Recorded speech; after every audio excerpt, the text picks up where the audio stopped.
Welcome to the Penny Bloom Podcast. Ain't another place that has got more bombast. Romp past your mom, dads, listening to Tomcats, talking everything that make you sad. We don't want that. We're here to make you smile.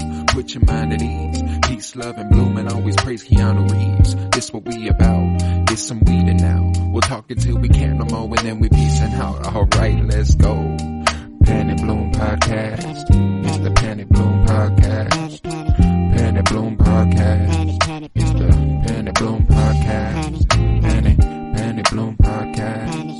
Penny Bloom Podcast. Hello, everybody, and welcome in to the Penny Bloom Podcast. It is I, Colton Robertson, and today I am joined by Joseph George. What's up, homie? Oh, what up, what up? Always a pleasure to be here.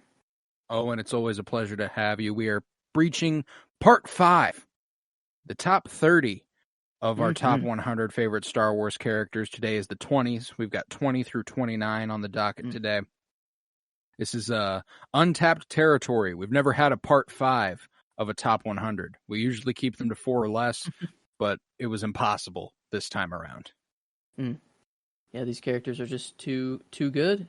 I don't know. I think the love for them has just grown to a point where we can talk about all of them for an extended time, and then possibly one character leads to another character, and then to a movie, and then to a whole other discussion. So it's just, a whole tangent. Ripe for Star Wars discussion, but very I don't know. It's made me go through rewatches, and then look at things differently, and just keep me up to date with Star Wars, and make sure that I whenever I say a Star Wars opinion that I have, I actually stand by it, and I'm not just saying it out of thin air or anything. This is a good way saying to something. Not good way to make sure I'm in check a little bit. Yeah, for sure. Yeah, so this is Part 5, like I said. Part 1, we covered 76 through 100. Part 2, 50 through 75. And then since then, we've gone through 10s. We did the 40s and we did the 30s. That brings us to the 20s, where we will be starting at 29, working our way up to 20. And if you want to, I'll give you the reins. Go ahead and begin for us. Man, he's already been mentioned, but it's no greater pleasure to start off with such a great character. Coming from Andor, and I guess he's returning. I don't know. I guess I don't know how confirmed that is, but Kino Loy from Andor. I don't know if it's just rumor that Andy Serkis is returning. I don't know. But man, I love me some Kino Loy. What an arc the Narkina 5 just storyline was from Andor, and then seeing him go from completely, I'm just here to do my days, do my job, that's it, I've given up completely, to fully turning around, giving that speech, giving that amazing monologue, and then not even being able to join the escape himself, and having to stay behind and seemingly sacrifice himself, I guess. Technically, we don't know what happened to our man. He could still be out there. So there was a recent Andy Serkis interview where he implied that Kino would still be kicking. He said that if he were to have jumped in the water, it's a death sentence. The fact that he didn't jump means that there is more a chance for him to be alive, which I don't 100% agree with. Given the Empire's policies, the people who worked there are well aware of who led this escape, and I have the feeling that they would just murder this guy. However, I'm open to whatever decision they decide to do. Are mind flayers a thing yet? Because that's yeah. I wonder, I'm assuming. I wonder if they just mind flare him and then he's ultra just brainwashed, he just becomes a guard or something like that. I don't know, just brainwashed, and maybe they put him back in prison. I don't know, mind. I don't know. But yeah, I don't know how they don't just kill him. That's where I seems stand. to be the clearest thing that they would do. Because I mean, he let it be known. He was like, "I am Kino. I am Kino Loy. I ran this floor on Yeah. this room," and he So, let it be known they were cowering inside that room with speakers. I assume they heard all that. So it'll be interesting to see what they decided to do with Andy Serkis as Kino Loy. And frankly, I'm willing to overlook one little bit of story contrivance to go ahead and let him come back. You know. Yeah. They're like, whoa, this character's actually way too good to kill. He might be alive. I don't know. We'll see. We'll figure it out. We'll figure it out. Yeah. Right. Kind of a gripe that we kind of had for Mando, but for Andor and Kino, I'm fully about it. No, yeah. Leave well, everything that's vague. the thing is leave that it vague for him. That's the only thing they left vague. You know, it's not like it's everything they left vague. Yeah. Everything else was pretty cut and dry. And even so, I always felt like that was like the idea that he could be coming back is something that I was never gonna believe until they did it. Yeah. You know, seemed like the end. Hearing the just Andy Serkis news and stuff like that, that's I don't know. Yeah, I was like fully content. Like, yeah, he's probably just dead. Headcanon, I'm like, he got out somehow, but he's probably gone. But okay, I'll be willing. I'm down to see. However, they're gonna bring him back in. Yeah, no, I'm down for it. Wait a minute. Wasn't there a prisoner that is eventually with like the road that was there? Yeah, Melshi. Yeah. How long has Melshi been there for? I don't know. I don't remember if they specified anything. But before Cassian got there, like a little bit, like they didn't get there at the same time, right? No. Yeah. So, no, he'd been there. I wonder if it's more of like a flashback from Melshi and being like, because wouldn't he still be led by Kino? You know, if he was in that floor and everything. That's true. That's true. So maybe they could. I don't know. They're just talking about him. You know, they're like, man, what a speech! Like, whatever happened to Kino? You know, someone's got to ask, like, what happened to him? You know, I saw him at the end there. What happened? I don't know. And then he's like, well, he told me he couldn't swim. And then, I don't know, maybe they're like, oh man, no way. You know, and then they do that, like, the water fade where it and it like happy fades Kino moment. I don't know, or not happy. Didn't seem like there were many happy Kino moments prior to the breakout. Happy moment. Yeah. Yeah, no, that's the thing is that, like, I don't think I give a shit what Kino was up to before he made the switch. You know what I'm saying? Yeah. He was just doing his fucking job at some point, you know. I don't really want to cut to Kino in the past to see him suffer. Yeah, you know, he's starting the list off here, so it seems that he's at like the bottom of like this list. But the thing is that I was on like an Andor run before. Yeah. At the very end of the last Bix part. and Brasso, right, already? Yeah, I had Bix, Brasso, Marva, Nemec, and then now Kino. So yeah, continuing the Andor train a little bit, and it won't stop actually. You know what Andor character almost certainly didn't make either of our lists, but I hope season 2 gives enough to boost her high the fuck up? Is it Clea? Oh. Luthen's homegirl. Yes. That ran she her does shit. seem a little more... She seems dope. She seems super cool. And so, like, she could have made this list for me, frankly. I even thought about it. She was one of the ones when we made the rule switch that I will not admit to until the last part, that I considered plugging in. But I was like, she wouldn't be this high up. But I hope she has the potential to be that high up. You know, I like think Clea. if she's that close and she knows I don't know, it seems that like she's always in that shop and like the transmissions all come there. Like that's where they get all the information, it seems. So like it seems that all information goes through her. Yeah. First, and then she like tells Luthen like, "Hey, this is what's going on. Like, this is what's up." Unless Luthen just listens to it himself, I don't know. But it kind of seemed that like she was calling the shots like sometimes. Like it kind of seemed that she had like the upper hand in the conversation and like was I don't know, but maybe it's more of just it's a very tight circle and they all just trust each other that much that it's just like they see each other on the same level, and it's not like one makes the decision for everybody or anything like that. But yeah, I don't know.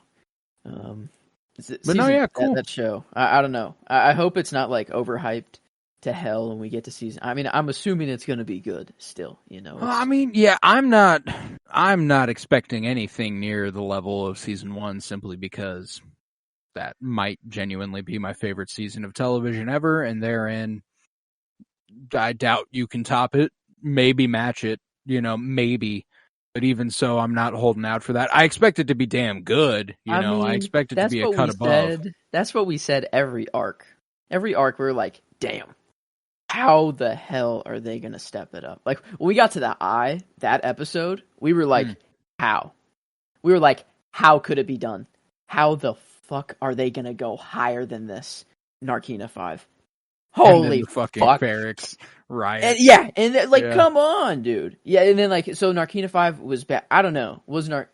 That's the thing. And they stepped up even with the funeral too. Like Narkina 5 I got hyped, but there was a different kind of hype. There's a different kind of hype whenever Brasso screams and just lets out that that's I don't know. That's all the time. shit. Yeah, so they kept getting better.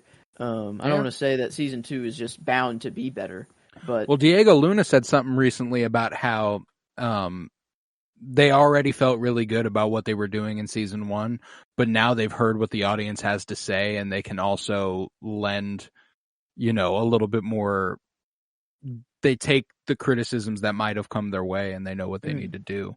And that's the thing, is that I think the criticisms aren't so much as these are the people we love in this show. Tell more stories about these people.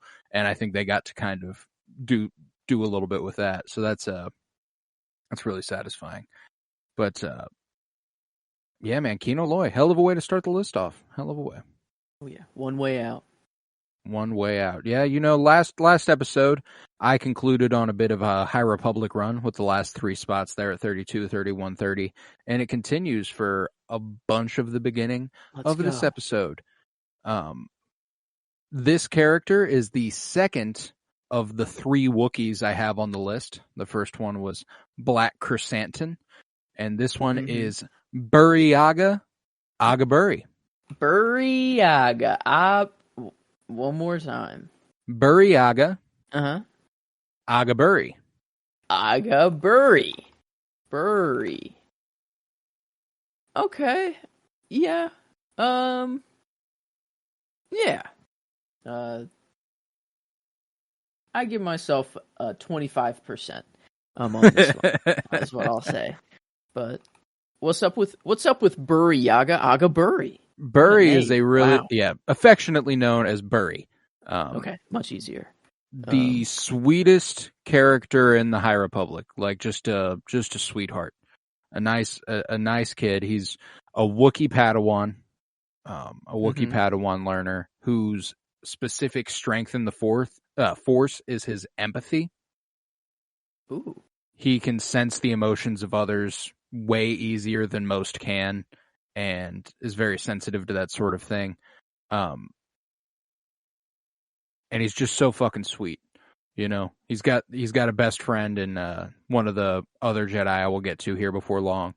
And he's just got a really kind heart, saves a lot of people. And that's overall why I like him. He hasn't been the main character of a lot of stories. It's mostly been, he's just been kind of around. But he's going to be a great Jedi one day. And I'm hoping there's a Wookiee Jedi in the Acolyte coming up, and I'm hoping that's Burryaga. The way we leave his story in the High Republic Phase 1, that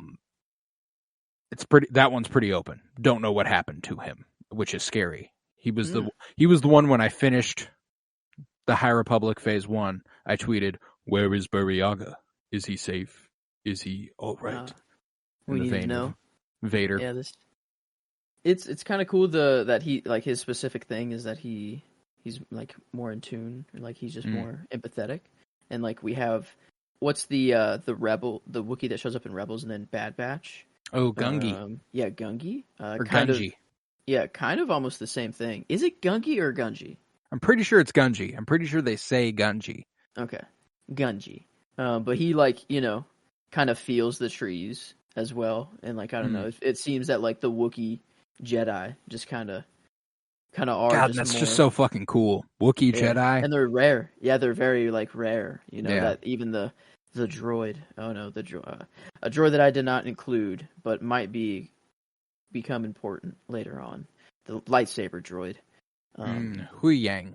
Yeah, that Huyang, he's like, ooh, a Wookiee, rare to see you. What kind of material are you gonna choose? And, No, that was such a cool, because wasn't it made from the trees? Yeah, wood. Yeah. It's like wood, already a rare material, and then it's like, well, the only wood that's strong enough is from this tree, and it's like you'll have to go to Kashyyyk. Native to Kashyyyk, something like that. And it's like, yeah.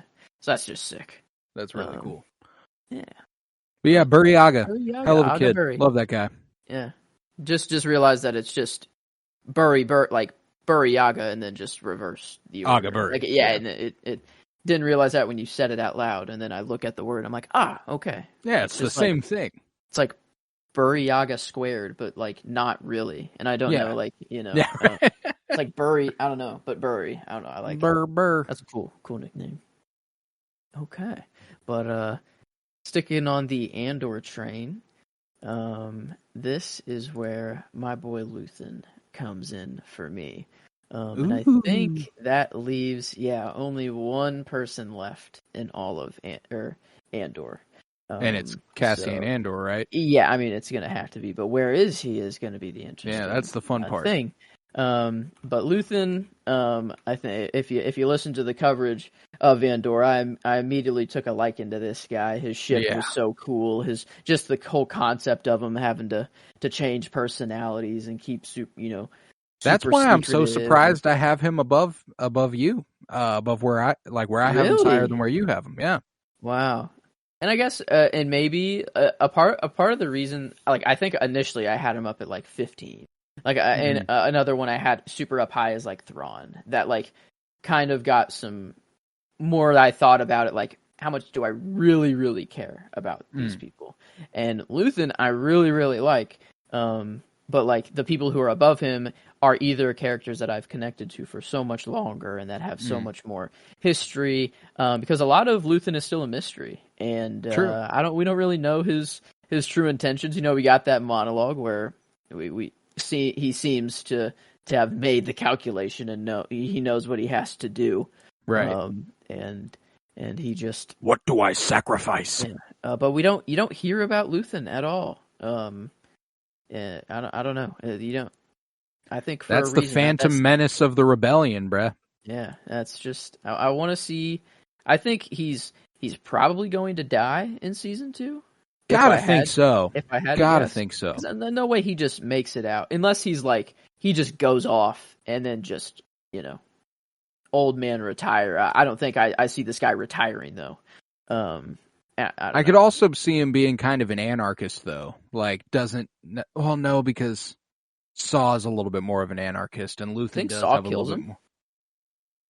I could see that out of the whole Saw losing his mind because he doesn't trust anybody thing. Like, yeah, I could see that being feasible. And that Kyber crystal is just a little interesting. He has a lot of things collected. He has a lot of things. He even has like a holocron in his like shop, like in Star Killer's armor, and like some crazy shit. So it's like it's not out there that the dude just has a Kyber crystal, but like the fact that he says that like this thing in particular is special to me, and I know what it's worth, but it's worth much more than actually what it's worth to me. And he wore it around his neck. That's really interesting. I don't think he's a Jedi himself, but I think the theory is way more interesting. I think the one we suggested of like he knew, like maybe he was in love with someone who was a Jedi, or maybe like related, maybe like a sibling or something like that. And that could be dope. Lost in Order 66, or something like that. Just got the crystal. And that's all that was left and kept of them or something. I could see that. And that's crazy that if that's the case, that he trusted Cassian with that, that he was like, I don't know, that's a lot of trust in Cassian. So, I don't know, Luthen, like that, the two lasers coming out the sides of his ship, and then he's a pimp. Like, and the fact, I don't know, like what he sent out, but like the little chiplets that he like just sprayed out and then took out that big dish. And, like, he was in the tractor beam. It was the tractor beam dish or something like that. And then he just took it out and then just took off, like jumped into hyperspace right after he sliced him. Like, oh, this like dude is just baller. And yeah, I want to see what this dude's really cooking up. I want to see Clea as well. This is a good time. She kind of just fits in with him because they kind of run the shop together, and that shop just seems to kind of be the like speakeasy for the rebellion right now. It's kind of like where it all goes down. Where Mon, will come in and be like, "Yo, fuck's going on?" Hey, I got some bad news to tell you.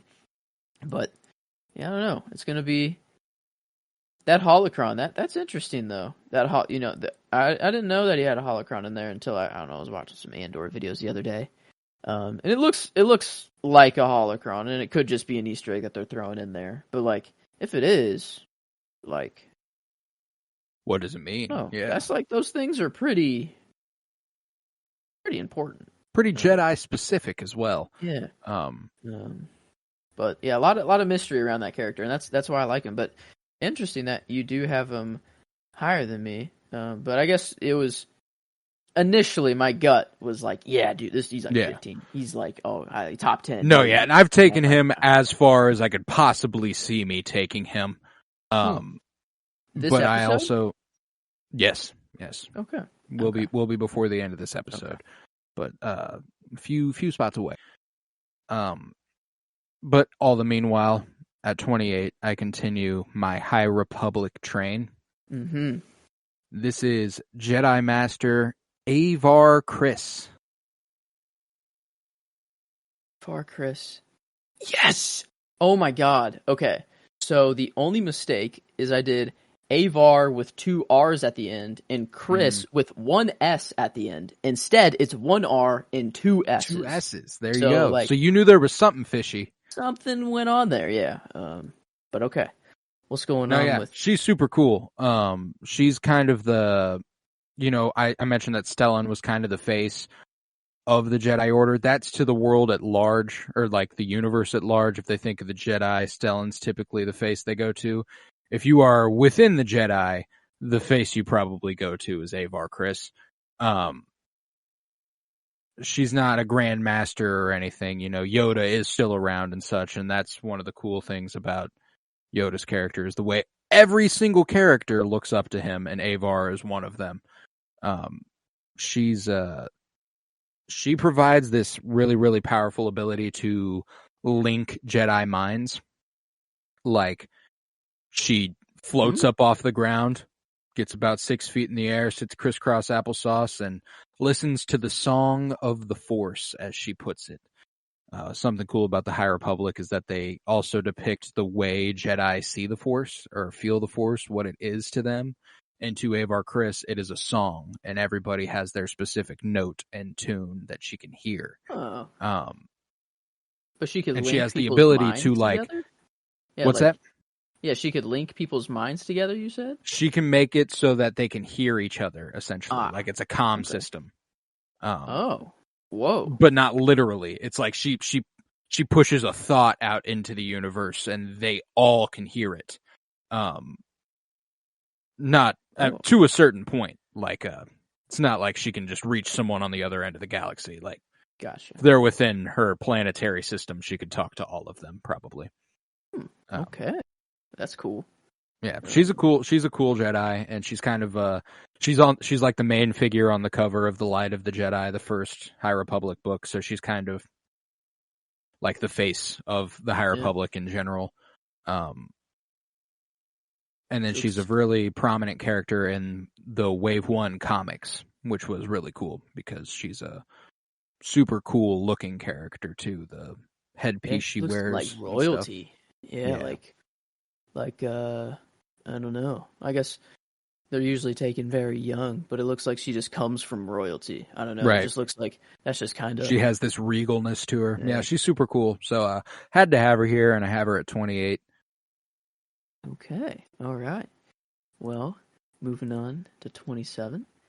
For me, this is where I have Lando Calrissian. For me. Ooh-wee. And I don't know. I think let's see where I had him last time. Actually, this one I was interested in. I had him at 29. Okay. So wow, just a little bump, a little itty bitty bump. But yeah, I don't know. Lando just keeps getting better. I love better and Lando, better. man. And yeah, I don't know. I guess it's just he is kind of, let's see, a little. I don't know how to feel about him off rip, off like we have a little betrayal, but like how do you really say no This to deal Darth keeps Vader? getting worse all the time. Like if Darth Vader like comes up to you and is like, "Hey, betray Han Solo," and like he hasn't really seen Han Solo in such a long time as well, and like was it? Did they see each other, like after the events, like in between Solo and then that time? I think they kept it vague enough to where they could have seen each other, but it's also tight enough to where the thing that always interests me more is, has Lando seen the Falcon since? Because that's what happens at the end of Solo. Yeah. Is that Han wins his Falcon. That's what I was going to say. Is like he comes up on the lands the Falcon on his city, and he's like to Lando. He's probably like he made had Cloud City and everything. It'd be like his dream to have like the Falcon just have in like I don't know, like its own landing thing, like just at the top of the city. It's like in the center, like the Falcon, just like I don't know. It's his baby, and I don't know. It's just like, and then he sees Han land it and get out of there, and then it's like, all right, let me welcome you in because you are an old friend, whatever. But then Vader comes up and he's like, hey, well, what have we here? You want to betray your friends real quick? Maybe get your Falcon back? Ooh. I don't agree with the concept, but it worked out in the end. I think he kind of had no choice. If he refuses, he dies, and there's nothing there for them. So not much you can do. But I don't know. Yeah, comes in clutch every other time. Like that. That's like the only time that Lando is like ever in question. That is it. And that character is so cool. Even at that, it's Vader, and like you really can't say no in that situation. So really, he's never ever bad. Let's see. Wait, wasn't he in the Bad Batch? And like, was that? He was in am Rebels. I remembering right? Or it was Rebels, and then like he was transporting the puffer on pigs. Hera a little bit. Was that? Do I remember that correctly? Yeah, like just big time. Just an absolute player. He sold her to someone without her permission. That's right. Yeah. And then Ezra like used his name or something like that. He was always Jabba the Hutt or Lando Calrissian. Lando. Good old Lando though. The Calrissian Chronicles. Also just Donald Glover. Any Donald Glover, anytime I can mention him, I love. Yeah, I love that guy. And like just how he plays it in the games, and like just the character design, like the costumes that they gave him, especially in the games as well, are really sick. Battlefront 2, his looks in that. Man, but and that summery yellow with the white cape and the floral design, that's actually at the end of Solo. That's what he loses. That's what he loses the Falcon in. He probably hates that outfit. He probably burns it. He's like, probably got bad memories associated with it. Can't wear this anymore. Can't even look at it. Can't even think about it. Yeah, because like he had like that little contraption to get the cards out. Like to let him cheat. I don't know. That's probably not in that shirt. It's probably not that shirt. No, it's like a wrist mechanism. Yeah, true. Okay, but oh no, I just imagine him like after that's over, just being like, just like in his room, just ripping off all of his clothes and like out of like anger. But yeah, Lando like above Luthen. That was like that's a seal of approval. Yeah. That's above Luthen. I like these people like moving forward here. If they're above Luthen, so Yeah, that's another seal. The droid check. Now this is the Luthen like check. If you've passed that for me. I've So. got Lando above some powerhouse characters right in a row. Like just yeah, like 3 in a row where you're like, oh damn, and then for me to like go to Lando is a little bit of a whoa. Okay, hey, no, Lando's not to be fucked with. No, I love Lando. He'll actually be coming up next episode for me. That'll be a next. He deserves it. He deserves it. Oh, he absolutely does. But I'm gonna cap off. Oh no, never mind. I got 2 more little High Republics right in a row here. This one pairs really well with Avar Kriss, and the only reason he's above her is just because of the conflict this character faces. Elzar Mann. Elzar Mann. Yes, 100% correct this time. Hell yeah. Let's go. Elzar Mann. Okay. Looks just like an average dude, kind of. Yeah, a little bit more of a normal guy in comparison to a lot of the other Jedi. His thing is he's always tinkering. He's always trying to figure out new ways to use the Force. There's actually a part in the Light of the Jedi. Elzar and Avar are like a fantastic duo. If you'll remember our Valentine's Day episode, I said that they were one of my top 5 Star Wars ships. Ooh, okay. And they've got this forbidden thing going on because they are in the Jedi. Elzar is much more like, let's throw caution to the wind, let's do this. And Avar's like, yeah, no, we can't do that. But in moments of tragedy, they're the first ones each other think of. There's always a connection between them. And whenever Elzar's in danger, like he thinks he's about to die, and he reaches out with the Force, he can hear her song, and it's like, oh, I'm like, oh, because he's not one to hear it as a song. He imagines the Force as a deep, endless ocean, and the deeper he goes, the more connected he is with the Force. But if you get deep enough is when he starts displaying a little bit of that conflict I was speaking to a second ago. Okay. Because of these attachments, like to Avar, the ones he's so willing to throw caution to the wind for, because of how much he cares most of the time, he has a tendency to anger, and he's got a little bit of a darkness in him. He also, he's a dangerous fella. He does some stuff that, like, there's one point where giant battle breaking loose, and Elzar taps in a little bit to save a bunch of people, but taps in to the dark side. Yeah. Okay. And kills a bunch of the bad guys, like in one fell swoop. Just like, whoa, that's a lot of people dead. Just like that. And when he did it, every other Jedi in the area could feel that something bad happened. Like, oh, someone just did something they were probably not supposed to. Given the way they felt it through the Force. Wow. Did he like kind of realize like, wow, that was bad, but very... No, he's and that's what's awesome about him too, is that conflict. He knows where he's supposed to be. He doesn't give in and go, this is right, this feels good.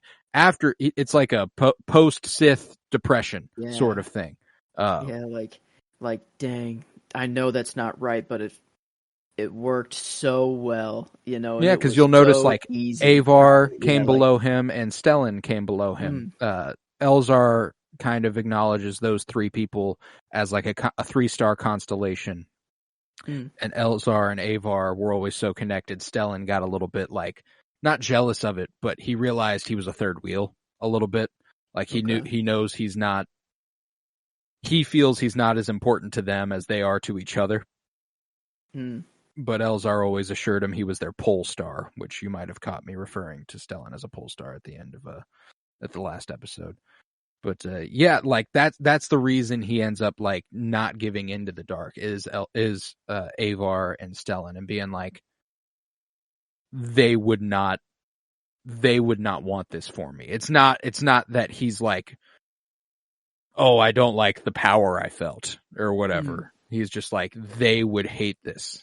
they would not appreciate me anymore. Like I need their help. And he's open with them about it. He talks to them about it, and they help him through it, which is just Wow. That's a cool story. Yeah. Man. No, that's sick. And this, I don't know, all this High Republic talk, apparently the like some early reviews are out for Jedi Survivor, and there's like a lot of like they said if you're a High Republic fan, they're like you'll be the eating Jedi. There's some dude they wake up from stasis who is a Jedi from the High Republic. Like that's yeah, and then like I don't know, they just have like and customization too, like literal like High Republic like lightsabers, robes, like hilts and robes, and like I don't know, but apparently there's a lot of content in there that's High Republic heavy. So I'm both glad and extremely disappointed that I only have a PS4. I know. Yeah, I'm like that would occupy so much of my time. It's apparently not good right now. I don't know. It's not running well, even on like high end computers. Like apparently, like the game when you're playing, it's fine, but like cutscenes are just like not working right now. So they're kind of scrambling to get that fixed before it launches for real. So it'll be interesting. I don't know. I might wait a little bit before I download. Yeah, no, I don't know. But yeah, I don't know. It's gonna be. I don't know. That will be interesting to see what all High Republic stuff comes from that. But yeah, that was Elzar Mann. He's at 27 for me. All right. Moving on to 26. A character that I already know and love from Rebels. I think I already started Rebels with Chopper, and I think I've got Zeb already. Is that it? I think that might be it for my Rebels crew so far. But next here, coming up for me, this is where I have Sabine Wren. And this is a character who I guess has the potential to climb even higher very soon, coming up in Ahsoka. But before Ahsoka even comes out, I'm already kind of pretty prominent that Sabine's up here. And especially, like, I don't know how, I guess she wasn't mentioned at all in Mando as well. Kind of like another, like, Satine more, like, how is she not mentioned in Mando? But, like, I don't know, it would be, and like, just all the houses. Like, you would think, like, they would just go through, like, yeah, and when I was on Mandalore, there was House Vizsla, House Wren, House... all this. like... I don't know, like, something. They already loaded the season with so much exposition anyway. It's like, well, why don't you at least kind of give me like something one little in that exposition? one little just name drop. Because there's an absolutely horrendous exposition example in the Book of Boba Fett when Luke is talking to Grogu about how he reminds him of Yoda and he explains everything about Yoda. It's like, yeah, that's exposition heavy as fuck, but at least I can kind of enjoy it, like I'm like, yeah, this is cool. At least he's telling this kid about Yoda, I guess. That's fun. Instead of being like, this is the plan. We're going to do this and then this and then this. Yeah, no, but Sabine is, just anyone from the Rebels crew is going to be pretty high, and the only reason that Chopper and Zeb just kind of fell lower is, I don't know. They're a little different tier. Just a little different, but I feel like Sabine, this is like a true character that has an, I don't know, a real true arc to her. And like her art style is really cool, and again, I really hope that it's just her live action art style is just the Rebels animation style. But I don't know, I don't know if it was supposed to be released, but a lot of there's like a shot of her wielding a green lightsaber, like Ezra's saber. Yeah, Ezra's saber. Yeah. And that was something I didn't want to spoil. We talked about something once, and I was like, whoops. No, I didn't want to spoil it for you. I'm glad, that was the only reason I didn't bring it up. We were talking, I think, about Celebration. It was like that 3.5 hour Patreon episode we did weeks back. I talked about how there's like a shot of Sabine that's like super fucking cool, and I didn't want to spoil it for you till you like saw it or did something. Like, that's what I was talking about. She's going to fight with Ezra's saber. Yeah. I guess, and I didn't think about that. I didn't think that Ezra, he left his saber behind before he took Thrawn before away. He jetted off. Yeah. And I don't know why, I just kind of assumed that his saber was with him, but he was like, oh no, he just left it behind. And so yeah, I know it's kind of cool that she's just held on to it this whole time. Yeah, I love that.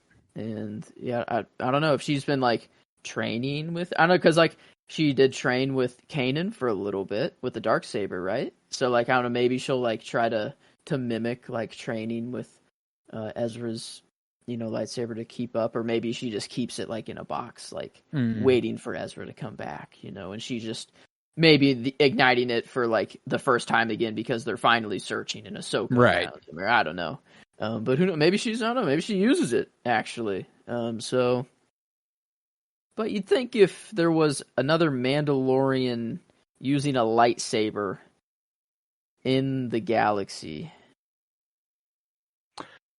I don't know. I guess she could just be chilling on Lothal, waiting for Ezra, because that's where she would think Ezra would return to. Yeah, no, that's that makes sense to me. Well, and I'm rewatching Rebels right now, which I used to only really reflect highly on like seasons 2, 3, and 4, but I'm watching season 1, and I'm like, oh my fucking god, this show is so damn good. Yeah, it just makes you feel so good. Like, oh, it does. Like I watch it when I'm going to bed at night because it's just like great vibes to end the night on. And one of the cool ones that I watched last night was Ezra finding his Kyber crystal. When he goes into the Lothal temple where they unlock the spiral thing and it comes up to the surface and him and Kanan walk in and he talks to Yoda for the first time. Doesn't see him yet, that weird ass Rebels animation Yoda. He just hears him. But it also shows him like his greatest insecurities.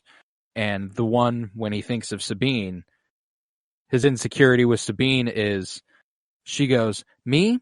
I pity him. I feel bad for him. He's just a kid." Like the last thing he wants is to be thought of as a child by Sabine because, he's got a big old crush on Sabine. So I really like that pick. And like I said last episode, I had the bulk of the Rebels crew in the 40s. They would so definitely be up here if I'd started the rewatch before the top 100 started. Yeah. Like, I don't know. They're all kind of now. I still got some splits in between them a little bit, but they're all. Like shit. Even Zeb, who I had way too fucking low, was 86. I would have had him way higher than that too. Yeah, I guess I had him 66. So I probably would have had him more around there. But yeah, Sabine. It'll be interesting to see where her story goes with Ahsoka coming up here. But yeah. Hell yeah! Well, then I'm a keep it High Republic for the moment. This is a Twi'lek Jedi. He's green of skin. His name's Loden Greatstorm. That sounds like a Game of Thrones name there. If I had to guess, and another perfect here. Spelt exactly how it sounds. Yeah. Felt Game of Thrones, so I don't know. Game of Thrones names are usually how they sound, unless it has an AE in it somewhere. Yeah, there you go. That's probably the only thing. But Star Wars is kind of just all over the place. No real patterns to anything. Yeah, you never really know. But yeah, Loden Greatstorm. He's a Twi'lek Jedi, and he's the Jedi Master to Bel Zettifar is always how I think of him. His Padawan's Bel, and their Padawan apprentice relationship is probably, if I'm being honest with myself, my favorite Padawan master relationship in Star Wars. I like to think it's Qui-Gon Obi-Wan, but like they really, really give them a run for their money. Loden and Bel. Huge. That's like okay. That's a big endorsement. That's a big endorsement. It is. Yeah, that's big talk. I love these two. Their relationship is so compelling, and the way they balance an attachment of being sort of this father-son sort of duo with the teachings of the Jedi is really, really compelling. Loden's got a little bit of a tragedy to him in those books, and it's because he's the most like infallible. Like a lot of people can be fucked with. You're like, oh well, this guy is not one of them. There's no way you can fuck with Loden Greatstorm, and that's the thing, is that he gets fucked with, and you're like, that's what makes the villain seem so menacing, such a threat, is because Loden Greatstorm is kind of the example they set. Okay, dang. Because you messed think this man cannot be fucked with. There's no way he'll be fine. He was not. Uh-oh. No bueno. Yeah, no bueno for Loden Eventually that's Greatstorm. got to happen, though. You're only... No, and that's what's great about the High Republic is that it's uninhibited by any bounds. Like, well, we can't do anything with this character because he's going to be used later on in this. Like no. Like like someone who has to live to, or I don't know, Grogu. That's like, right. We kind of know is kind of protected, even though that's still technically not protected and he could die at any time. But that's why the High Republic's so compelling is that because like characters we love, like I'm not going to lie to you, I've listed several High Republic characters. Some of them are definitely dead, and I won't tell you who, but like a few of them, more than a few of them are definitely dead. I feel like it's probably a common, I guess all of them are by now. Where we are. Yeah. By this time in the Star Wars timeline, I guess maybe not. Like Burryaga could be alive. Is Geode? No, don't tell me. Actually, I don't want to know. Don't tell me anything because I don't even know. I don't want to know. I want to find Geode's story all on my own. No, that's a good one. That's a good one to find all on your own. No, but Geode and Loden unfortunately don't have any books they cross over in. Damn shame. Loden's got a great story though across the Light of the Jedi and the Rising Storm. Just a really, really good couple of books there for him. And Bel's relationship. Like I think that a lot of people make Elzar, Avar, and Stellan kind of like the crux of those books, but I think like the heart of those books is Loden and Bel's relationship. So it's like big endorsement for Loden and Bel. And Bel, I have not said yet, so he'll be coming up here soon. Okay. Loden Greatstorm, 26. Well, 25 here. Top 25, officially, I guess.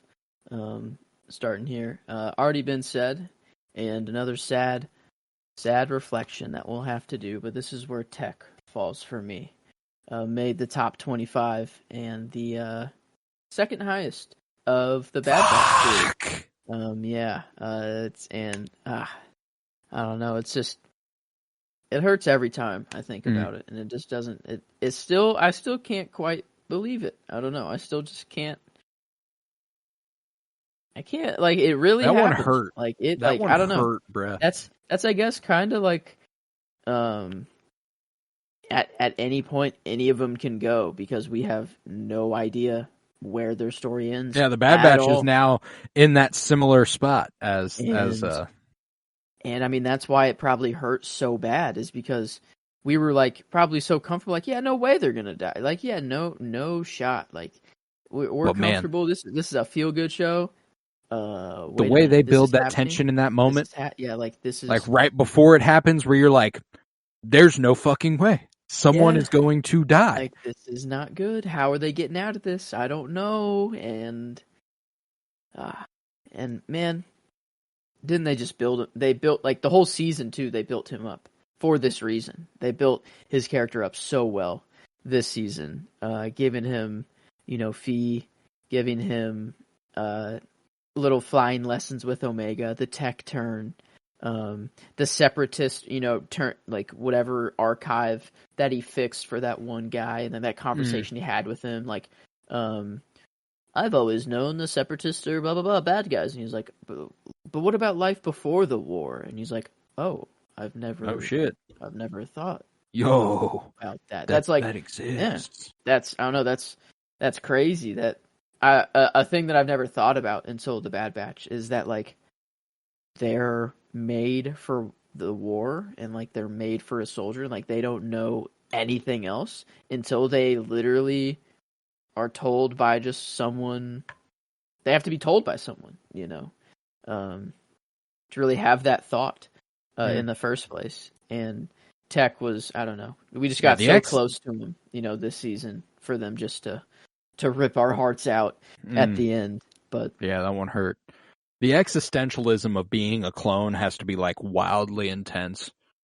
Like the idea of what you were created for and what happens if that stops existing, and the fact that you were created and not born, and like there's a whole different level there. Like, you got to face some fucking mental illness for my money. I know I would. Yeah, there's some weird ethical questions, like, when it comes to that. Like, we're far away from that, but like if we get to the Star Wars era and we're starting to like clone people, entering our Clone War era. What a weird kind of, I don't know. But I we're too far don't know, away. man. I don't want to deal with that stuff in my lifetime. Honestly, I think that's too much. No, baby. That's too much for me. I don't want to have even the possibility of cloning myself. I think I'd go crazy to the point I'd go full Gideon mode and try to make a whole army of me's. Yeah, we will rule the world. But no. Maybe that's how we usher in the revolution.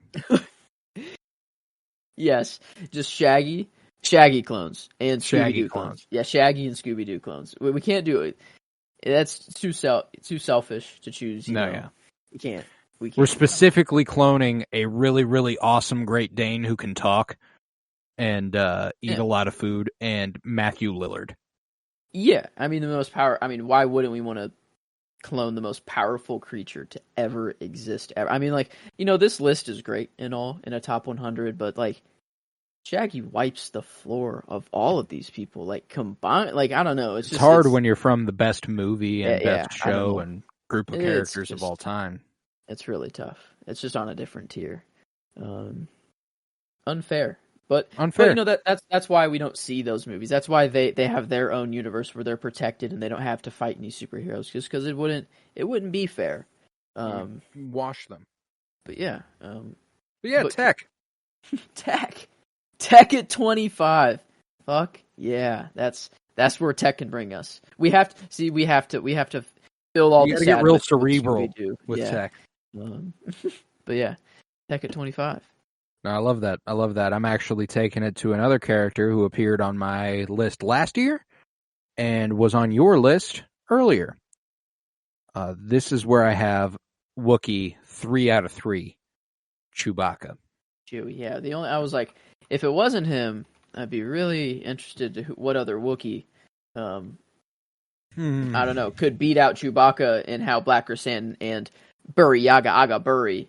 But Gungi is cool, and I hope he can fight his way up this list one day. Yeah, but not quite Chewie. Man, I love me some Chewie. Love me some Chewbacca. I think he's just a real sweetheart. The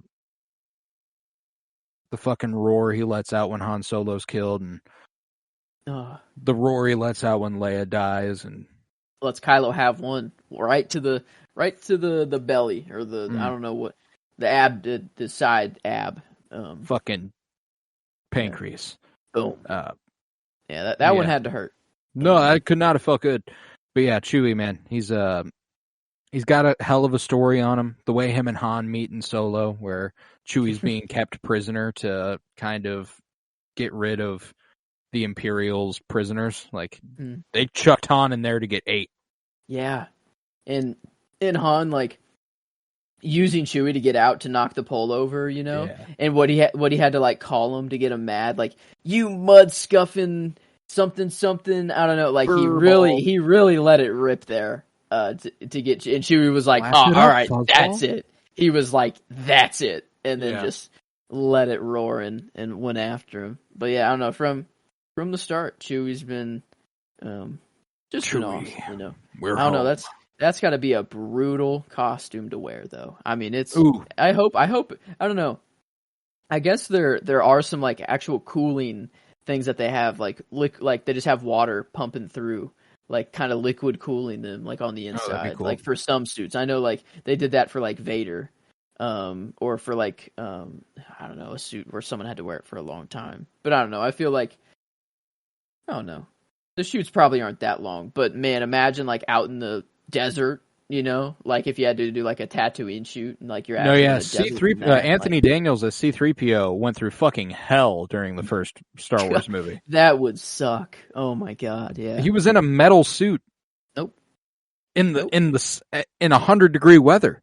He's getting fucking cooked, literally. But yeah, Chewie, man. The classic Peter Mayhew and his newer counterpart, Jonas Swantmano or something like that. Are they just that tall in real life? Or, yeah. They were just... Man. Joonas All Suotamo. motherfuckers. Yeah, he was Chewie in the sequel trilogy, and he's also about to be a Wookiee Jedi in The Acolyte coming up, which is cool. Okay, the mysterious Wookiee Jedi. He exists. He's there. But, yeah, no, Chewie. You know, not a lot to say about Chewie. Love Chewie. Yeah. This is the one where, you know, where R2 climbs the list for just like, yeah, that's the original trilogy character I fucking love, and I've loved my whole life, and I'm going to put him towards the top of the list. That's Chewie, you know. I don't have a ton of reason behind it. I just love the big guy. Hey, and sometimes that's how it is. But continuing on, I'm going to keep the Bad Batch train going, and I'm actually going to complete it, I think. Actually, with the obvious choice here, I think, for the Batch to top them off, and that's Omega.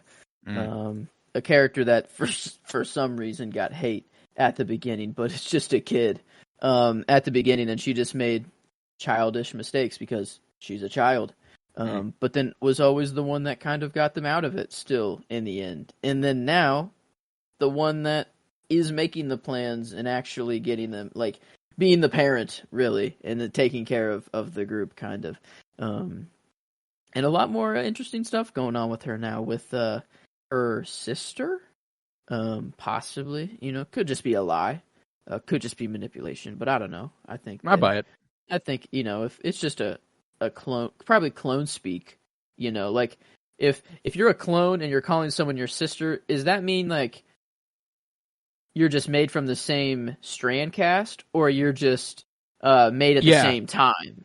No, yeah, the clones all regard each other as brothers. Yeah, so because it's just, they're okay. Yeah, I don't know, but that'll be interesting to see how that pulls through. But also, we got to save her. Hopefully, you know, we got to get her out of there, get her out of Mount Tantus, and that'd be ideal. Back on Pabu, and then if Pabu eventually becomes big laser beam boom boom and it go bye bye, then we get Omega off of there before that happens and far away, because hopefully she lives. And I don't know how she would rope into the story somehow, but it's fair. The Kaminoans wanted something with her, or kept her around, and was very, very important to them, it seemed. And I don't know. We don't have that reason quite yet, I don't think. But with Hemlock, you know, and I don't know, Nala Se there, we're bound to get some Omega past. And we've already gotten a little bit with her sister. I forget her name, but yeah. And Red I tend to remember her name because you forget. Emery. There it is. Yeah. I remember because you forget. I remember it so that I can remind you. Yeah. Emery Carr. Carr. Didn't know that part. Yeah. Chico Vroom. But yeah. I don't know. I still don't know what to think of all that storyline and where it's even going. Yeah, there's no fucking telling, man. But there's no fucking telling. He's at the forefront of it seems. If you're sending Fennec Shand after her, that's a fact. I don't know. And Cad Bane. That's true. That's kind of bad. That's badass. Already at such a young age. Damn. Yeah, she's got something about her. Yeah, Omega will also top my Bad Batch off, but will not be this episode. Love me some Omega. But at 24, I'm sticking with the clones, and about 30 spots higher than you had them. This is where I have Boba Fett. Boba Fett. Yeah, I love me some Boba Fett. You know, I think now I feel even worse. I feel even worse with, I don't know, just the real life stuff that's been sad the last few days. Damn, yeah, I had him at 54. But I don't know, I think it's more of just, like, I really hope he gets the line, like, it was more of just, I don't know, kind of what he's saying, you know, do you think he kind of holds some truth to Mando coming into a show and him being like, yeah, I had this, he was saying it jokingly about how, like, had this shiny guy come into my show and ruin it, haha, or whatever. But I don't know, I think he's kind of like, I think he half means that a little bit. He's like, I don't see how you can't. I mean, it would be mad annoying to be the lead in a show and then your then not sideline even for get called for season 3. Not even like a cameo, not anything, I don't know. That is kind of nuts, but hopefully, I don't know. We need some redemption there somehow. Yeah, I agree. But I'm I glad agree. he's getting the flowers here. Yeah, Boba love me some Boba Fett. I just think that what they did with him, at least in the first couple episodes of the Book of Boba Fett, was really, really nice. I thought that the relationship he made to the Sand People and the Tusken Raiders was super fucking cool. The dance at the end of episode 2, the tribal dance, is one of my favorite moments in all of Star Wars. I thought that was just so fucking cool. And I think Tamara Morrison has just made that role his, and I want more Boba Fett real fucking bad, and I want Tamara Morrison playing him. So hope we can get it, because I love that guy. But yeah, Boba Fett 24. I mean, you gotta think that like next season of Mando. I mean, if we just took back Mandalore and Mando's on Navarro, like, and he's not just on Mandalore, like we have to go to Tatooine and we have to check in. Like, yeah. I don't know. That's just, I feel like it has to happen. If we don't, because like, no, I agree. Is another season of Boba Fett confirmed at all? Like, I don't know. Do you think they do that? Nope. So yeah, I don't think they will, but I think they should. But no, I don't think they will.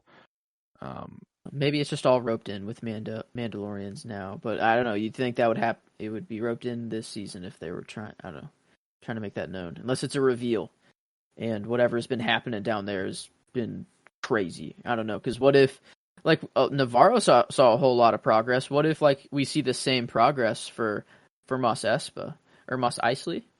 Mos Espa. Yeah. What if, like, we see kind of like the same progress, and we come back and it's like super futuristic and like looking nice. Well, no, I guess we checked in with Peli, didn't we? And it was still kind of. I guess they were kind of. It was a little more upbeat. Like, there were more people around, kind of nicer. But it was Boonta Eve, though, wasn't it? It was a celebration, so there's always that too. Yeah, but we don't know fucking shit.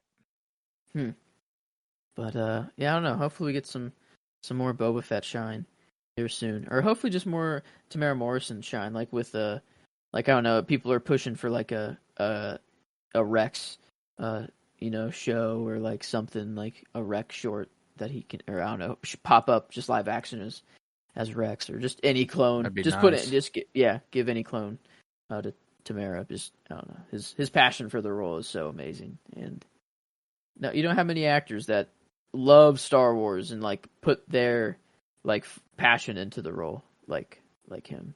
So I don't know. I'm glad he got the flowers. Yeah, it's so sad seeing him down at 54, but I don't know. Hey man, I can't blame you. The way they treated him in his own show was kind of crazy. Like, yeah. I always try to be. I'm gonna be a little bit better about this these days, just because Mando season 3 was kind of a weird reset for me, where I used to defend everything. Essentially, I would always find what I liked about it and then ignore the stuff I didn't. But I've gotten to a point where it's kind of impossible to ignore the stuff I don't like.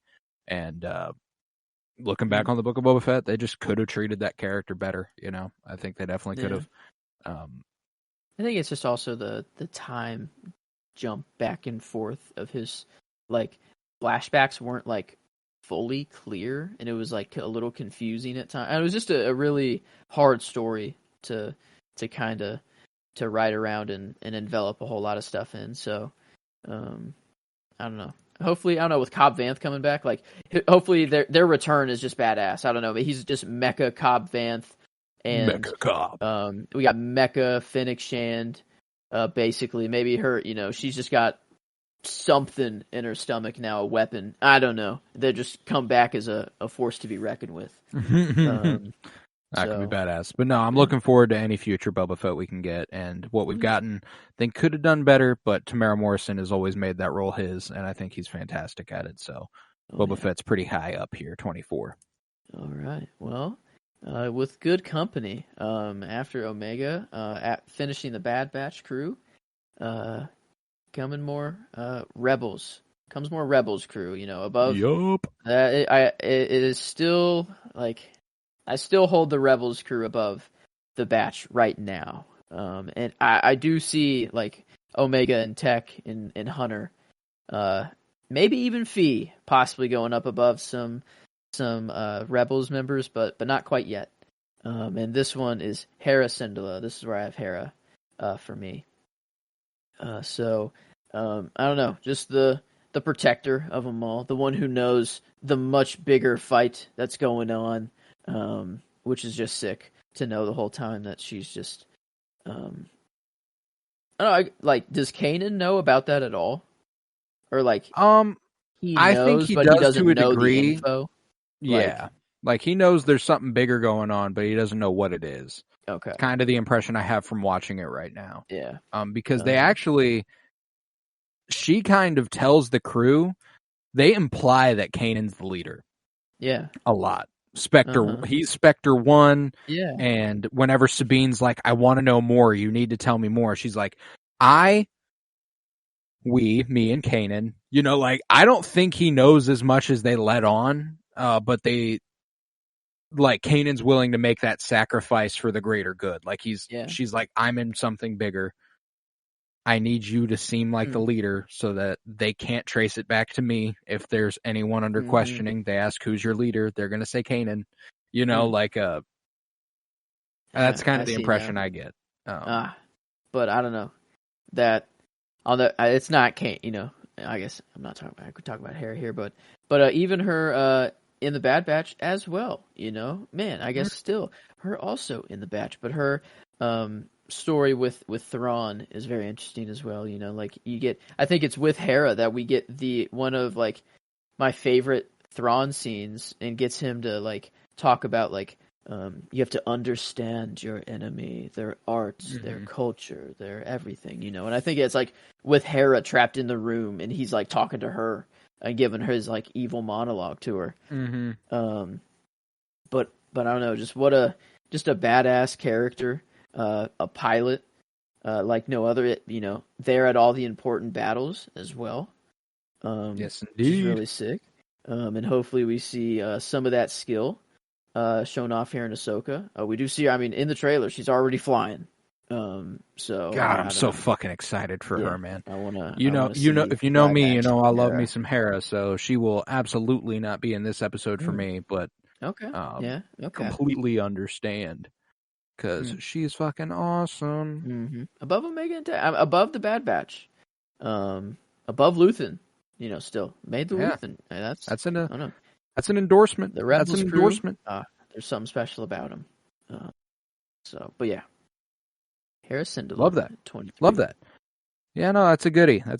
Won't be this episode for me, for sure. But, yeah. At 23, I'm heading back to the High Republic for the last time. This is my top High Republic character, and this is Loden Greatstorm's Padawan, Bel Zettifar. Ooh, PH or F or neither? I'm gonna go with. It's an F. Yeah, I would have been wrong. I was wrong anyways. Okay, anyways, but.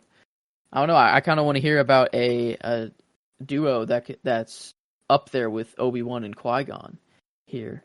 They're just really, really complimentary of each other. That's where Obi-Wan and Qui-Gon had to learn to be a good master and apprentice duo. That Loden and Bel are just they fucking click. You know what I'm saying? They are perfect together.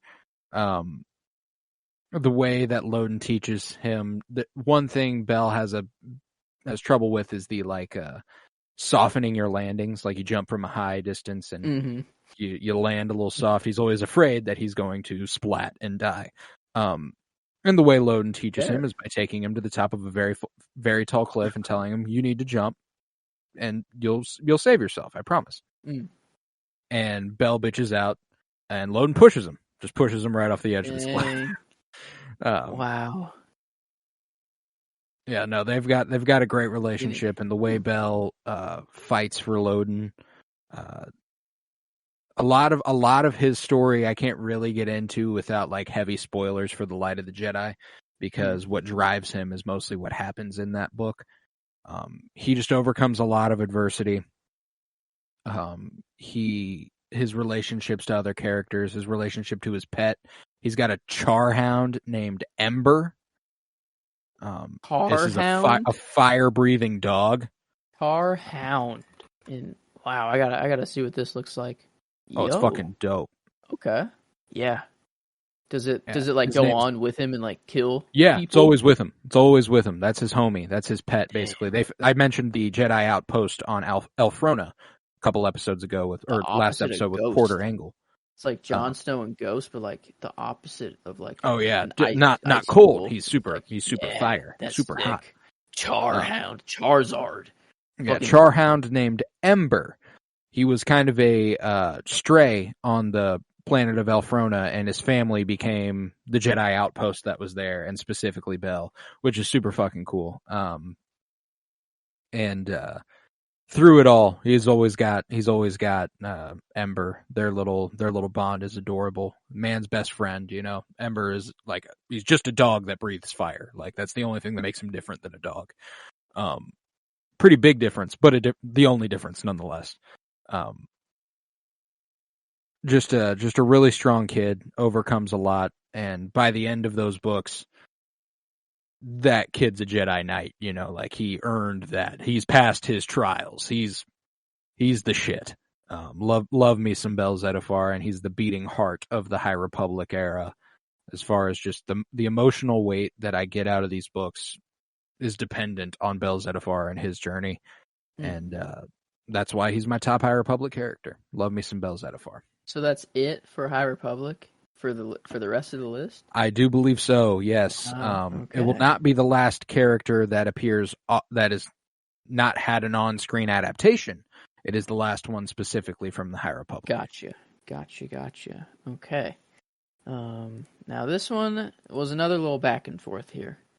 But I think this is where he sits, and it was I kind of spoiled it maybe a little bit when I was talking about Hera.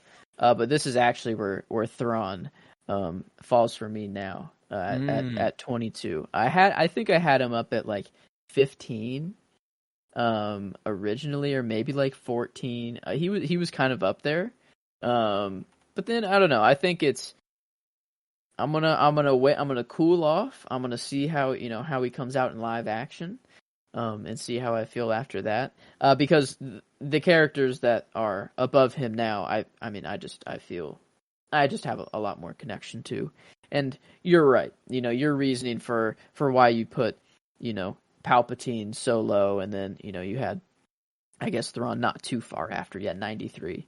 So 71 spots apart here. How much can you really, really like him? But he's, I don't know, an evil that I can appreciate in Star Wars here. And I don't know, he's just so maniacal that you hate him, but you're just like, man, you're good at this. You're good at being a dick. Why do you have to be on that side? Imagine if the Resistance or we had him on our, the good on side. the goodies. Imagine, I don't know. It doesn't really look like he could be good though. Just has that look to any, I guess, red eyes, just straight. I mean, that just kind of makes you automatically have an oddity to you that I gotta go. You seem bad. And just his voice, just the way he talks, is like, oh yeah, you're just an evil mastermind. But yeah, I don't know.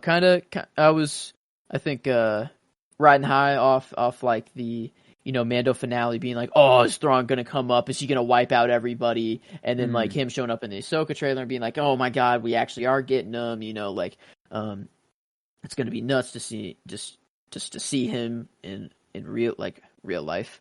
I guess as real as it can get. But Lars Mikkelsen, man. Yeah, I don't know. That's going to be sick. Whenever we get it. But for right now, he'll sit at 22. Real life brother of Galen Erso. Yeah. Mads Mikkelsen and Lars Mikkelsen going to be playing Thrawn and Galen Erso, which is cool. Oh yeah. God.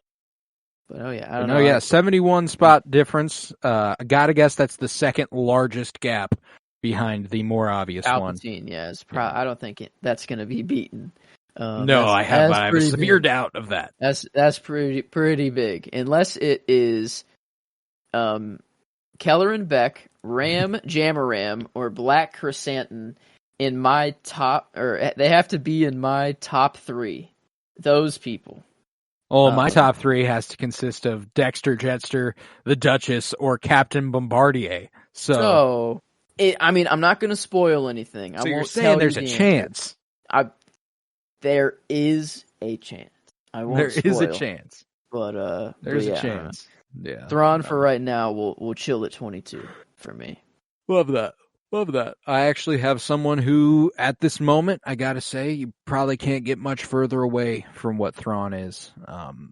Okay. Saw a little drop from last year. Last year had him at 14, dropped down to the 20s this year. This is where I have our little buddy, Grogu. Oh, wow. Okay. Interesting. Yeah, Grogu, man. He's a sweetheart. I love Grogu with all my heart. Din Grogu now. Din Grogu now. That's correct. Mm-hmm. Let it be written in the song of the that's Force. Din Grogu, baby. I love that kid with all my fucking heart. He's so goddamn cute. I'm not suffering Grogu fatigue by any means. I get you. But like I need something to develop there. Not specifically with him, but with his and Din's relationship. I need something. That's why he dropped. Is because I'm just substance. Not like he needs to hit a growth spurt and grow and start to talk. No, just like there needs to be. Season 3 for Din and Grogu was such a non-factor of a season that I'm like, oh, it affected both of them negatively on my list after season 3. And based off seasons 1 and 2, man, I love those characters. And Din's still up there, but that's just because we know him a little better. Grogu, he ends up accidentally fitting in this Chewbacca-ish vein, where it's like, you don't talk a lot, but you seem lovable as hell. And I like that.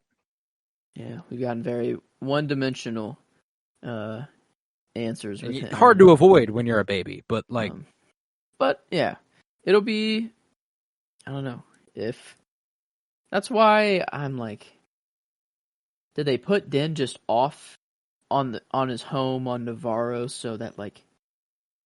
I don't know, I feel like it's really that they're just off on their own doing their thing. And that his training, if it's with the Force at all, it's just done by himself. Oh yeah, for sure. Like Ahsoka, I think, is like done, and she's like even afraid to even train him, and was like, "No, I won't." So I don't think she comes around and is like, "Yeah, I'll do it." But if anyone does train him, I feel like it's Ezra. Yeah, me too. And it's to train like with animal connections, like specifically, because I don't know, that's what Grogu's seemingly like. That's what he is very intuitive with, is any life, any creature. He can just make it sleep or at peaceful, and connect with creatures very well. And I don't know, maybe Ezra gives him the last little kick to be like, yeah, this is how, if you want to take that mythosaur down there and get it to come out, here's what you do. Or I don't know. But I guess that'd be a little down the line, or after they find Ezra. Feels God. I really am hoping that's what ends up happening. Ezra joining the Din and Grogu joining the Ghost crew and kind of rolling with them. That would be super cool to me. That would be super cool. Would love that. But yeah, Grogu, need him to. I mean, like, that's the thing. I love the little guy. I got the little guy looking at me right now. Like, he's sitting right here. He's just right there, within arm's reach. Merchandisable to hell. I drew him earlier. I've been sitting here drawing and talking. He's just always, his image is in the mind. That's for sure. Always, there. Yeah, he's so he is just so goddamn cute. He is, man. And that's why I can never bring... Like, I had him far lower. I had him way lower. And I was like, this is wrong. I don't feel right about this. I love the little guy. What's he gonna look like at 90? In this, what's he gonna look like if he pops up in this next movie? Like what's the growth spurt he sees? I say he maybe puts on a foot. Maybe. Okay. Yeah. That's basically doubling his size, though. Oh yeah. Like I think that's what it's going to be. I think it'll be a rapid growth spurt, and then he won't grow anymore after that. You know what I'm saying? Like they don't get tall, whatever his species is. So like, yeah. Okay. True. And he's also got like way bigger eyes than Yoda did. Yoda's got more humanish eyes with like a white outside, while Grogu's are entirely black and giant. This is true. So that's automatically a difference in design that I'm intrigued to see how they handle. What did Yaddle's eyes? Yaddle's eyes looked similar to Yoda's, right? Yeah, very similar to Yoda's. Harumph. Interesting. Maybe they're black now because he hasn't decided light or dark, and then once he makes that, they either become Sith yellow or the green because Yoda and Yaddle both had green eyes. I don't know. Maybe that's it. Maybe once he chooses his like saber, or maybe his head just gets a lot bigger. It's their Kyber crystal color, and his is the dark saber. That's the crystal he'll eventually have in his saber. So it's dark and black, and his eyes are just all black. You're on the money. I dig it. Yep. That's why. That's why. Yep. Nope. That's just it. Let it be written in the song. It is known. I have spoken. Yeah. It is known. It is known. But yeah, Grogu at 22 here. Love the kid. Okay. Wow. Okay. Yeah, that's above Chewbacca. That's above Boba Fett. That's above every High Republic character. Like that's big for me. Love me some Grogu. And here I got a pretty big name here coming up, and someone who has just a lot of speculation behind him, a lot of want to come back, and just if you fall from a high place, and we don't see a splat. It's who people are gonna say you're alive until we know for sure you're dead. But this is where, I have Mace Windu. Masa Windu here, where some people will say that he is solely responsible for Anakin's betrayal by saying, "We do not grant you the rank of master." And by the way, that's not his decision. He just delivered the line. The council decided that, anyways. But yeah, no, Mace Windu. He's kind of like the.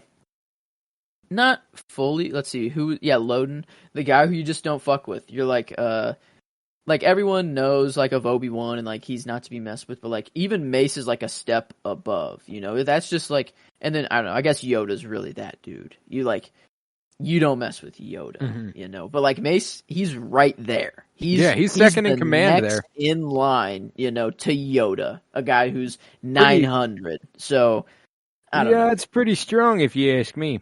Yeah, pretty badass. And I don't know, just I love that purple for everyone's people trying to like say that he draws a little bit of the the dark side and he's Sith because that's why his lightsaber is purple. And and it's just like he just wanted it to be purple so that he could know where he is in the big battle. Yeah, it's funny, the reason they made a green lightsaber for Luke in the first place was so that the blue didn't blend in with the sky that was in the first scene.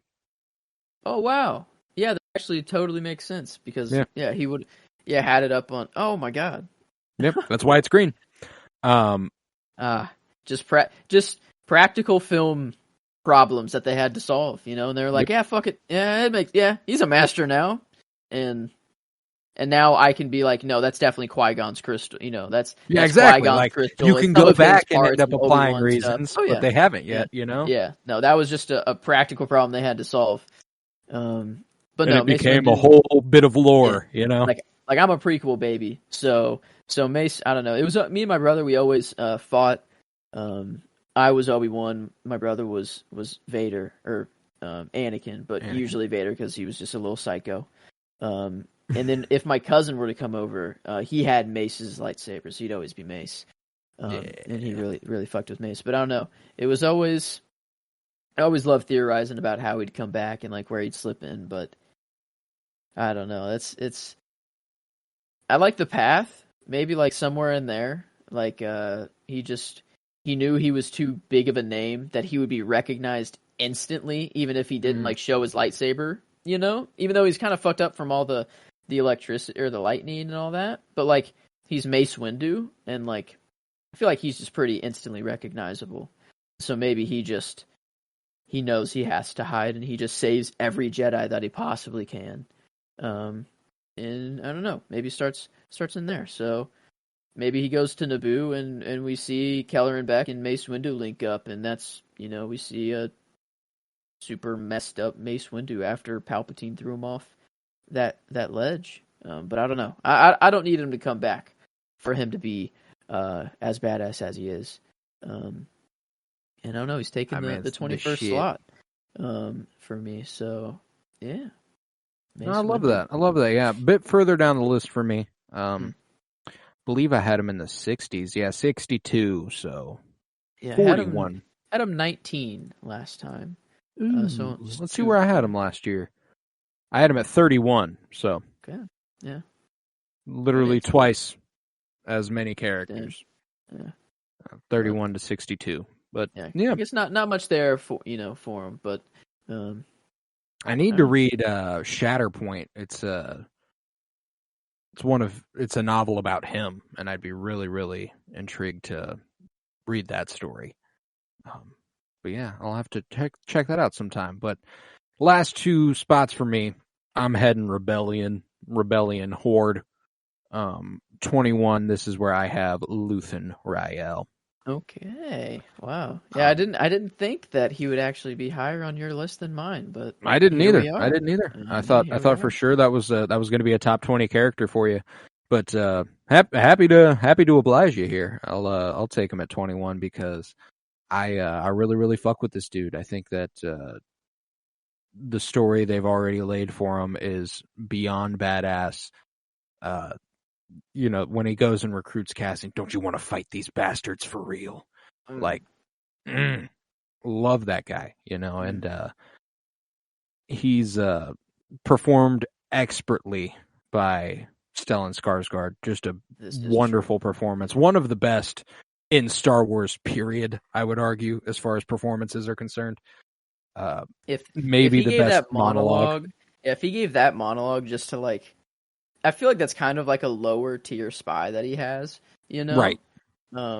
If he gives that monologue to someone like that, I can't imagine like the passion he delivers, like behind like if he has to really talk to Cassian that way, or like, I don't know, maybe someone bad. I don't know. Like, I don't know who exactly, but this, right. I don't know. I need more, Luthen monologues. Same. Yeah, fucking same. Man, that's one hell of a performance, and yeah, definitely he deserves to be up here. He's that cool of a dude, and I hope he stays true. You know, I hope and that's why we don't hear about him. You know, is because like he is bad, and like he's like, I don't know, 88. I don't know. I really don't think so. No, fuck no. No way. But yeah, no.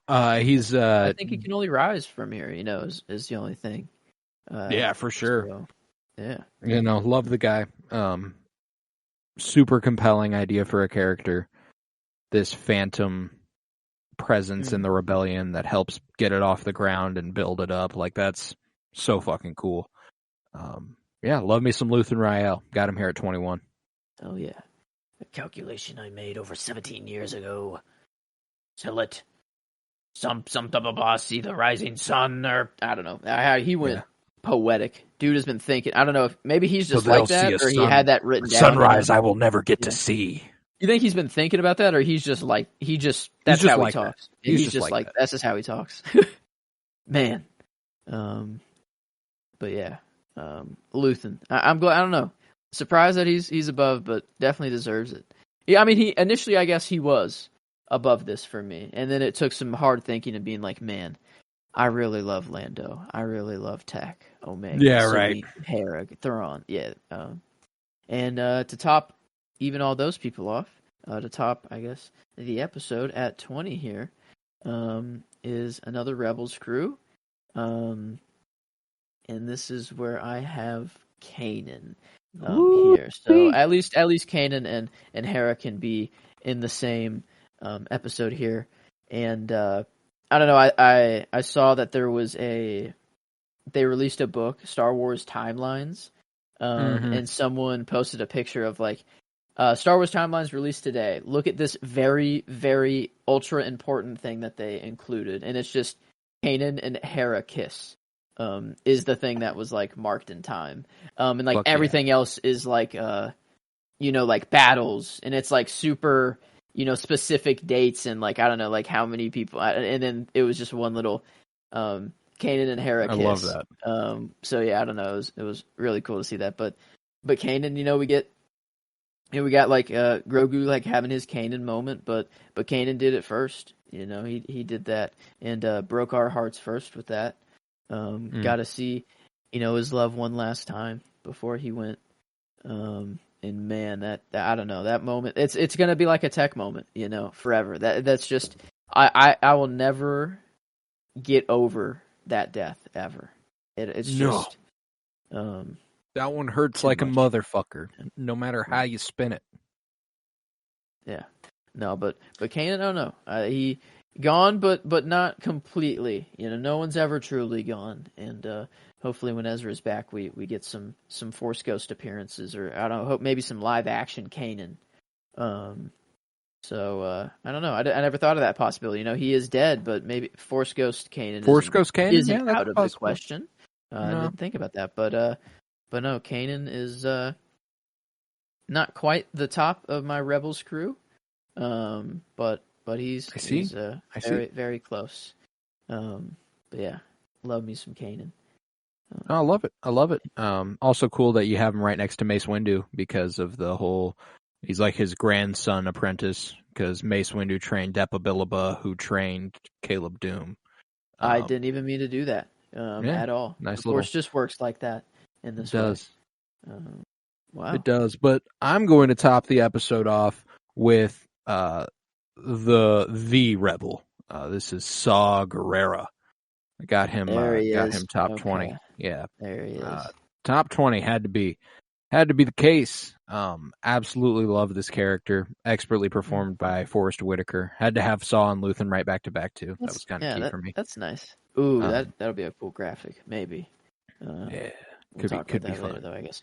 But Saw. Oh no, what a character he is. I guess we're talking about Tech. That's the only bad thing I hold about of Saw now. But everything else is good. I like. Yeah, no, I think he's done. That was the second worst thing Saw has ever done, behind the events of Inu Sagi.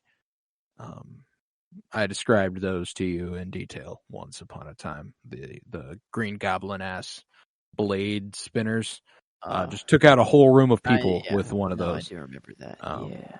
It's pretty graphic. Not a lot of blood in Star Wars. You know what I'm saying? It's usually like cauterized wounds and stuff. Mm-hmm. Lightsabers, that makes bolts. it easy. Yeah. Yeah. No, this man took flying knives and bloodbath to fucking room. He's cold. He's a cold motherfucker.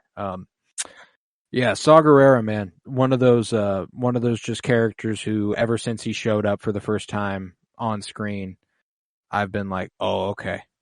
Yeah, I like this guy. And he's only gotten better and better. Oh yeah. No, I always point to this moment in the Rogue One novelization that doesn't translate to the movie whenever I think about my enjoyment of Saw Gerrera. Whenever the Death Star strikes the planet at Jeddah, he turns around and yells, "Daughter!" to Jyn. He's like, that's how they view each other, is father and daughter, because she was raised by Saw for so many formative years of her life, and it was the only person who was always there with Saw. So like it's the only person he could possibly look at as family since the death of his sister back in the Clone Wars. In a moment like that, where like, it's all coming to an end. I don't know, like an ultimate moment like that, and then just a single word. That's all it takes. Like, what a moment! And Lies. I could hear it. I could hear it in his voice. Deceptions. Like that's such a unique voice. Save the rebellion. Save the dream. So good. But yeah, I don't know. Saw. Did they for me send you?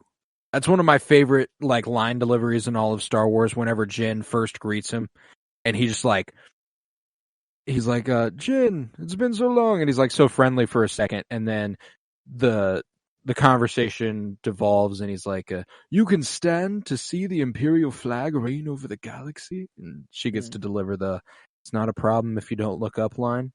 But then, she gets to the point where she's like, yeah, so the rebels sent me, they thought that I would be a good way in, so I can leave now, deuces. And he goes, did they send you? Are you here to kill me? Like, and it's just one of those examples of like, this man's lost his fucking mind. He can't trust anybody. And he's so Borgullet. I like that almost all of his fucking line deliveries are so memorable because like he says them in such short, choppy ways. No, Borgullet. So unique. I don't know, and unforgettable. Yeah, I don't know. And pairs so well with my boy Luthen. I don't know, that's a monologue that just let those two characters go. Just let them talk, and I'm going to listen to each other. But no, Saw for me, it was at 45. Last year was at 57 for me. So he saw a rise for me, and I think it can only go up. Hopefully we get him back in season 2. Gotta think we do. Oh, yeah. I like to think that the season's arc will mostly be about trying to find the Death Star. And therein, like Saw Gerrera, that's one of his giant things because he specifically has a relationship to Galen. So he's like trying to find Galen. How long is this before Order 6, like or not Order 6, but before they send the plans off? How far is season 2?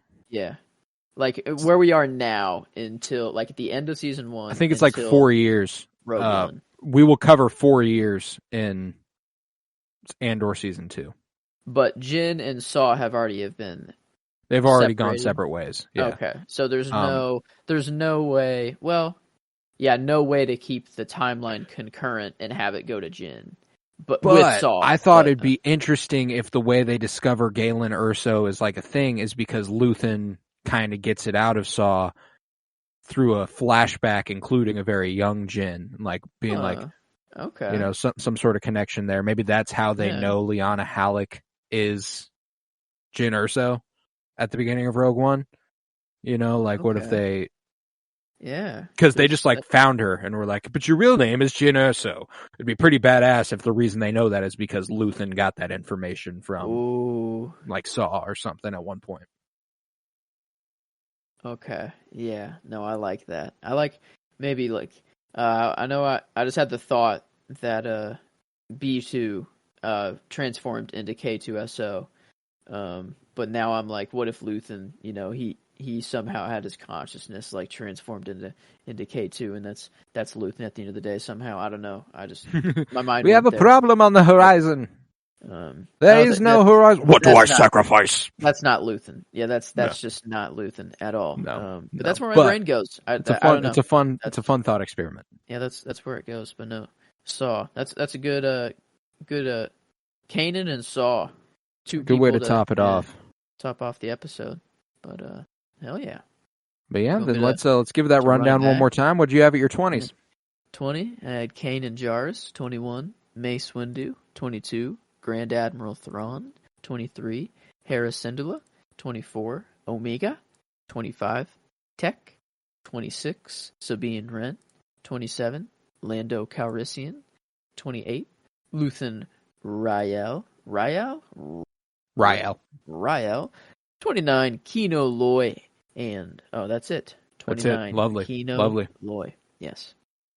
Mine, I got 20, Saw Gerrera, 21, Luthen Rael, 22, Din Grogu, 23, Bel Zettifar, 24, Boba Fett, 25, Chewbacca, 26, Loden Greatstorm, 27, Elzar Man, 28, Avar Kriss, and 29, Burryaga Agaburi.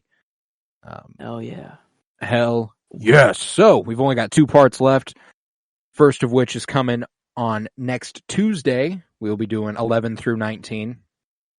And then we're going to give you our top 10 on May the 4th, that Thursday after that. So it'll be it's a nice little few weeks for a project there. And I can't wait for y'all to hear it. Next one is my spiciest, I think, as far as like, because I made some room in my top 10 for characters that I wanted in my top 10, you know. So if I had to sacrifice a few that dropped below. And that's a hard decision to make, but it was one that had to be done. You named a few characters this week that are actually going to fall somewhere in my top 15, and I won't be too specific about that. But you named a few that I'm like they're a little bit away from me. They're a little bit of a I got a away. feeling, but yeah, no, these are getting into the big bigs now. Yeah, this is the big leagues. The big guys. So it'll be fun. But yeah, with that, I think we'll conclude this episode of the Penny Bloom podcast. We just started the Ahsokast yesterday. We're going to continue it next week. We're taking that journey through Ahsoka Tano's journey as a character. And we started with the Clone Wars movie. Next week, we're doing the Malevolence arc, the first arc in the Clone Wars. So that's a lot of fun. Check that out on Wednesdays. We're continuing our comic book movie journey through film tomorrow with Daredevil. I'm very excited for you guys to hear that. Winter is blooming. Our Game of Thrones rewatch podcast continues on Monday. We'll be pulling up to season 3, episode 7 this week. So that's all that we've got planned for the next week or so. I already gave you the top 100 stuff. So that'll be next week on our show. Head to patreon.com/PennyBloomPod, where you'll find over 50 hours of exclusive content. For $3 a month, you can support this podcast financially, which is huge because it costs me money and I don't make any off of it unless it's over there.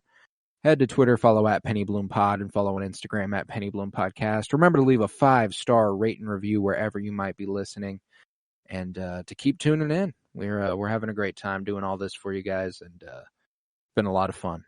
Remember to download episodes. That helps me a lot too. Just keeps me sane a little bit. I had a little bit of a drop for March and April compared to January and February, but nevertheless, it's still riding strong. With that, I was Colton Robertson. I was joined by Joseph George. Thank you very much, homie. Oh, thank you for having me. It's always a pleasure to be here. Oh, and it's always a pleasure to have you. And remember, peace, love, and bloom. And I'm Omega.